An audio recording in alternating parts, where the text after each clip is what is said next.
It doesn't matter if you watch, listen or read something about the Luftwaffe. There is one word that will always pop up, or at least it should. That is Fliegerkorps. And in many ways, the Fliegerkorps is what made the Luftwaffe tick, translating strategy into tactical action. So if you want to understand the Luftwaffe, this is a good place to dig deep.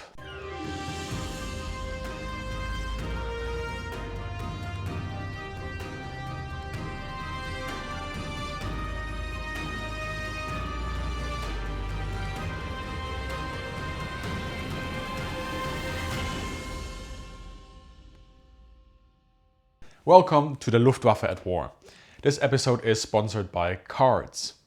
Today I will look at the Fliegerkorps to explain how the Luftwaffe operated, why it developed a composite, adaptable and modular operational level structure, and give you insights on how this supported the very way Germany planned its early military campaigns. And while I do that, to give you a representation of what a Fliegerkorps does, I will try to use it as inspiration for my deck in KARDS, a World War II themed card game which you can play for free and join with my channel sign-up bonus. Will I be able to translate that historic force architecture and the concept behind the Fliegerkorps and Airpower theory into victory? Well, let's find out. For my videos, I go to archives and dive into the primary sources that give you the most accurate data I can find. This is only possible because of channel members and Patreon supporters who get upcoming episodes early, have access to the Discord server and have priority during Q&As. And that for less than the price of an Oktoberfest pretzel a month.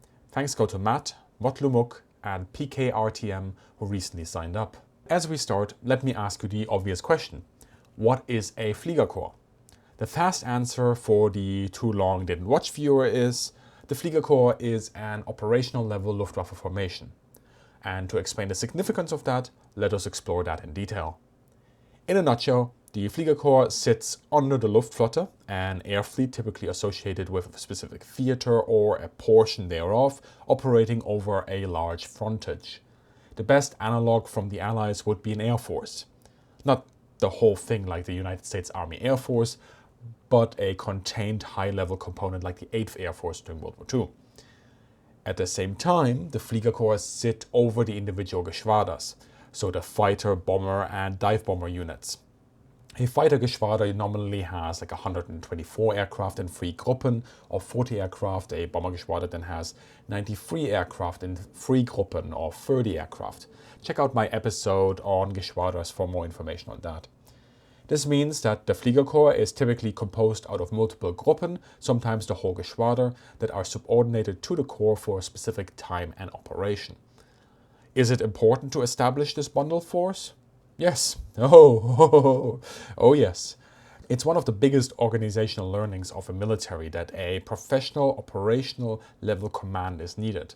With of course Napoleon I being the person who actually invented a corps in the first place, albeit of course for land maneuver. But the conceptual underpinnings are exactly the same. And talking about force architecture, in KARDS I have put together a deck that emulates a joint force package using combined arms maneuver. In this deck, that means fast, punchy land forces with supporting air power. I start by deploying my mechanized infantry to move up quickly. And I play a countermeasure to attack opponent troops coming onto the board. I imagine these are paratroopers taking a vital bridge and delaying the opponent. My infantry then continues the assault. Now my opponent here plays a very powerful unit, but my paratroopers cause significant losses.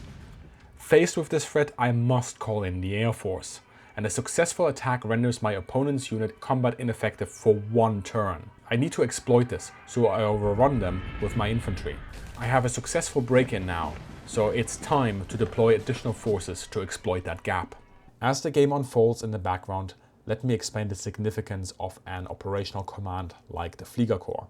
Let's consider the Luftflotte. This is a higher command level, typically commanded by a General der Flieger or Generaloberst. Basically, that's a 3 or 4 star. This formation liaises with the Army Oberkommando or the Army High Command, and they establish the overall tasks and goals of the air component. This acts as a guideline for the upcoming operation, sets the invasion timeline, the corresponding rules of engagement, the priorities for the air component, and what sort of effect is to be achieved.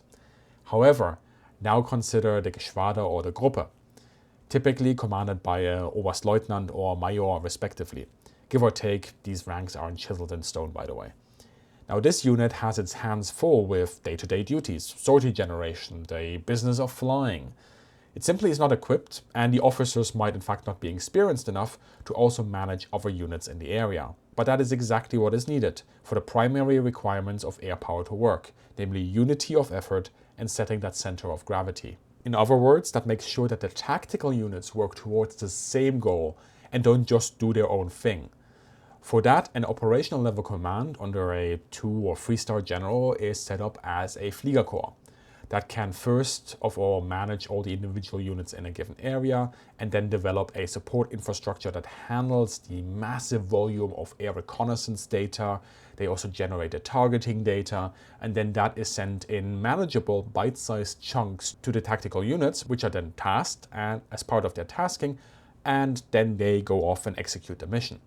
Specifically too, is that the Fliegerkorps has the capacity and oversight to liaise with the army divisions and corps in the area to make sure that reconnaissance data, for example, is shared, air support requests are able to come in, get filtered, vetted, and then air power is used where and when it is needed most. Typically, a Luftwaffe is made out of 2 or more Fliegerkorps or other operational formations. I'll have examples of that later on.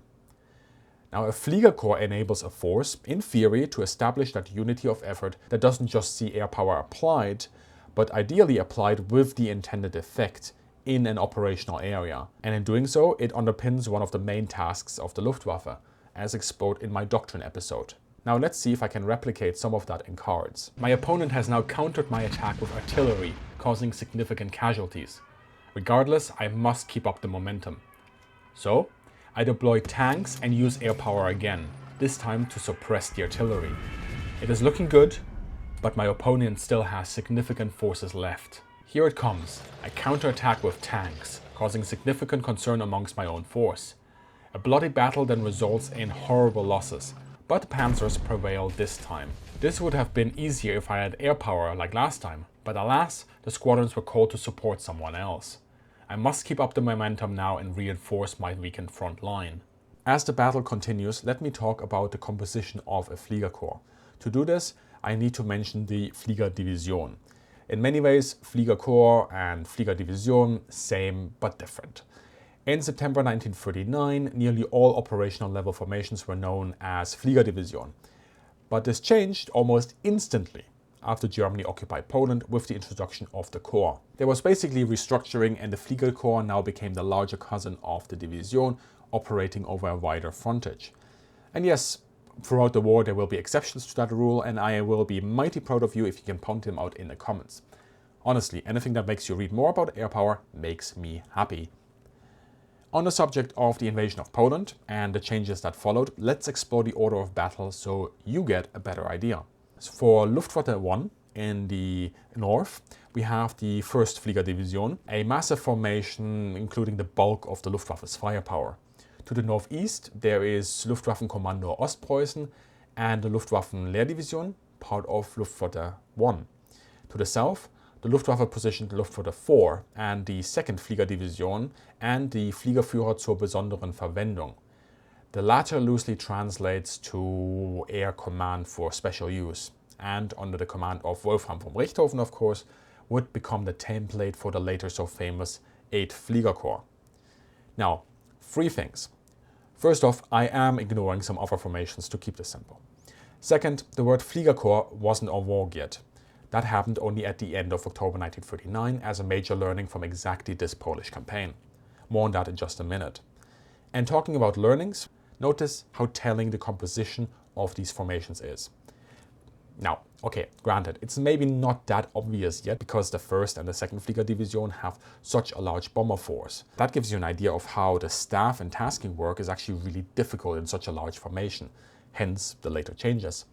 But it also gives you a clue as to where the Luftwaffe wanted to apply firepower, striking mainly in the deep to shape the unfolding conflict while the army fights in the close battle. But notice also the formations in East Prussia. They too include many bomber units with some Zerstörer escorts. The reason why this is critical is that East Prussia extends the reach of air power with payloads. As you know, aircraft weight is interrelated with performance and range. The more weight you put on a bomber, the more fuel you need to get it to places. And fuel also adds weight. So if you want to use the maximum payload for a bomber at range, so you need to put in the appropriate amount of fuel. Add that to the time flown. The further you go, the more risks there are, technical risks, wear and tear, fighter interceptors, AA guns, crew fatigue, and so on. So if you want to fly many missions day in, day out, at high payloads, you want your targets to be as close as possible, with the added benefit of saving fuel and crew stamina, allowing you to put more planes in the sky and more bombs on targets as the conflict unfolds. Now, East Prussia allows Germany not just to endanger Warsaw, but it puts the whole of Poland at risks, with the Luftwaffe being able to strike targets that are impractical, unfeasible, or wasteful for the other westerly-based bomber units to attack. This gives Poland the dilemma of having to defend more space in depth, while the Luftwaffe has the advantage of reserving its western bomber force to cause havoc in the Polish divisional rear. Now let's talk about the Fliegerführer zur besonderen Verwendung. This is a drastically different formation, with the bulk being made out of dive bombers. That composition gives you a direct clue as to the task of this formation. The Junkers Ju-87 Stuka dive bomber has a penetration depth of about 180 kilometers compared to the hundreds of kilometers of the bomber. Clearly, this formation is far better suited to act in the near rear of the Polish disposition, just outside the range of German artillery, so an area 30 to 80 kilometers from the forward line of troops. And because the Stuka dive bomber is well equipped to fly multiple sorties a day, it can keep that momentum in burst sortie rates, unlike the bomber that flies a sortie a day. Let's put that together. In theory, a Polish reserve column coming from the east would have to first navigate around Luftwaffe bomber bombardments of the Polish rail infrastructure, slowing down its deployment to the front. Then as it gets closer to the front, here come the dive bombers. And then when it makes it to the front, it is subject to artillery and potentially the armored fist of a German tank division. I believe that gives you a perspective of how these Luftwaffe units interrelate with the way Germany wanted to conduct this war. Now, in 1939, Germany only has one of these very mobile air formations, but it is directly linked to the armored spearhead of Armeegruppe Süd, so Army Group South, meant to break into Polish ranks and maneuver fast and unrelentingly to first turn the southern Carpathian flank and then swing north to envelop the Polish main army. Back to KARDS. Sensing that I have no air power, my opponent exploits the situation by taking control of the air. This is really dangerous for me now. My assault could fail. Thankfully, a bomber squadron conducts a night raid suppressing an airfield. This squadron won't be able to take off for a turn. But without control of the air, I have a moment of decision paralysis. As I play for time, my opponent's convoy is sunk, robbing them of valuable resources. Right. No decision is a bad decision, so my forces stream forward now to keep up the pressure while I call in urgent Air Force reinforcements to new frontline airfields. My opponent's morale now appears to be dropping. Ooh, perhaps I spoke too soon. Strong bomber forces now oppose me. But my opponent made a mistake. They based them on a coastal airfield. So my navy solves the problem for me. A preparatory bombardment by my own air force now paves the way for the second echelon forces moving up. This could be victory now, but my opponent has always played good cards to counter. So what will happen next? Now that we have gone through the organization and the purpose, let me talk about two interesting case studies regarding the Fliegerkorps. First, let us contrast that order of battle you just saw for the Polish campaign with the German attack on the Low Countries and France on the 10th of May 1940. As you will see, the main German units have been made a lot sleeker in both Luftwaffe 2 and 3. Luftwaffe 2 was used against the Netherlands and Belgium, Luftwaffe 3 was tasked against France. You can also see that the appearance of the word Fliegerkorps as in the early operation against Denmark and Norway. Now these formations are compact, more balanced and manageable for the generation of sorties. For Luftwaffe 2, you had bombers to knock out the Dutch airfields, fighters to achieve control of the air, and dive bombers to harass Dutch, Belgian and French positions. Meanwhile, paratroopers would take and hold vital areas and crossing points. This simple plan makes sense once you understand that the Luftwaffe wanted to knock out especially the Netherlands very quickly.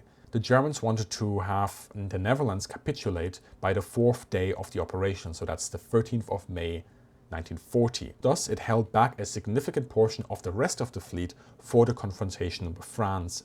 In fact, the time schedule required the Netherlands campaign to end on the 13th of May so that the Luftwaffe could free up parts of Luftwaffe 2 and concentrate on the British and Belgian forces and also support that attack on France. Remember what else happens on the 13th of May 1940? That's right, Heeresgruppe A starts its attack to cross the Meuse at Sedan. And to support this, Germany needs to transfer that 8th Fliegerkorps to support the advance over the Meuse River and the run-up to the English Channel. So when the Dutch do not surrender on the 13th of May, well, Germany starts to get really worried and, yes, they terror bomb Rotterdam because the Luftwaffe believes that this will expedite the process. By the way, my 2 videos on the Luftwaffe operations against Belgium and the Netherlands are almost done. I'm very much looking forward to your reaction to those because the Netherlands campaign was a massive gamble, as I've alluded to, and the German plan very nearly did not pay off. As always, supporters will have early access to those episodes. Anyway, this gives you all an example of how forces are composed, organized and deployed to deliver certain effects, and the thinking that underpins all of that. My opponent certainly isn't giving up. A strafing action takes out the remainder of my mechanized infantry, but organic AA deployed with them takes out the fighters. My opponent now deploys strong blocking forces. It looks like the game is only just getting started. Thankfully for me, my reconnaissance aircraft spot the blocking force and I call in my own air force. Meanwhile, one of my infantry units uses the confusion and launches a lightning assault, routing the defenders. I can now start deploying my follow-on forces to try and win this. But my opponent certainly is tough. They're not making it easy. A fierce counterattack, elite infantry and tanks storm forward right into my flank. Thankfully, I have air cover and I can stop the worst from happening. New infantry comes in, reinvigorating my assault. A nuisance raid also suppresses my opponent's tanks. While my opponent then builds up their industry to fight another day, the bulk of my force is now ready to rush forward. A furious assault supported by artillery and air power paves the way for my land forces to win the battle. GG to my opponent.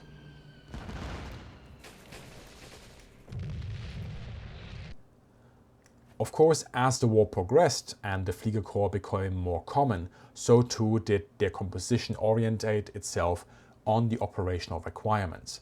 For example, a generic Fliegerkorps may have 2 or 3 bomber units, then dive bomber units and some fighters.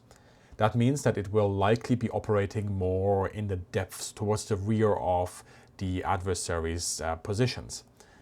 Alternatively, more dive bombers and fighter units could be bundled into a Fliegerkorps, providing firepower in the near rear or at the front line.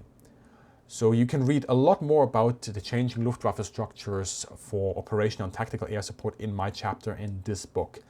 It's in German, but the translation, yes, it's in the works.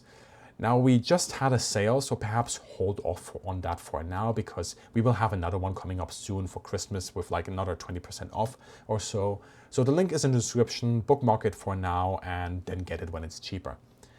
And talking about the future, if there is demand, I will also make a video where I compare the Luftwaffe organization with that of the Allies to show you the differences and similarities. I hope the cards game in the background also gave you a visual reference of what I was talking about. Let me know your feedback on that in the comments. I really enjoy this game at the moment. I have played for about a month now, starting just before the new update hit, Air Supremacy, because, well, you know, Airpower, of course I'm gonna play then. I have roughly 100 games under my belt, and I won't pretend like I know this game inside out, but from what I found, this is an ideal game for me to play 2 or 3 relaxed games a day. I'm not competitive in video games anymore. Those days are long gone, so I enjoy a chilled game with a cup of tea and slowly building up different fun decks. There are so many ways to build a deck in cards, so many wild combinations that you can really be imaginative. And for this video, my approach was to see if I could replicate a somewhat accurate force package, rather than fielding the most ideal combinations. I have a few of these historic decks, maybe something to show you also in the future. And I am doing okay with them. This deck has like a 50% win rate or so, and other decks are doing far better, but it's the personal enjoyment that counts. So give it a go. Check out the description for a unique sign-up code to give you a boost to start out with. You can also use that booster if you already made an account recently, so no one is left out. Join me next time on the Luftwaffe at War as we dive deeper into the Luftwaffe's operations, aircraft and thinking during World War II. The show is written and produced by me, Christoph Bergs, and if you want to get a hold of future episodes early, vote on topics and get priority access to Q&As, become a supporter of the Luftwaffe at War at patreon.com/milAvHistory or via YouTube memberships on military aviation history. A big thank you goes to all the supporters for making this possible. As always, thank you for joining me today and have a great day and see you in the sky.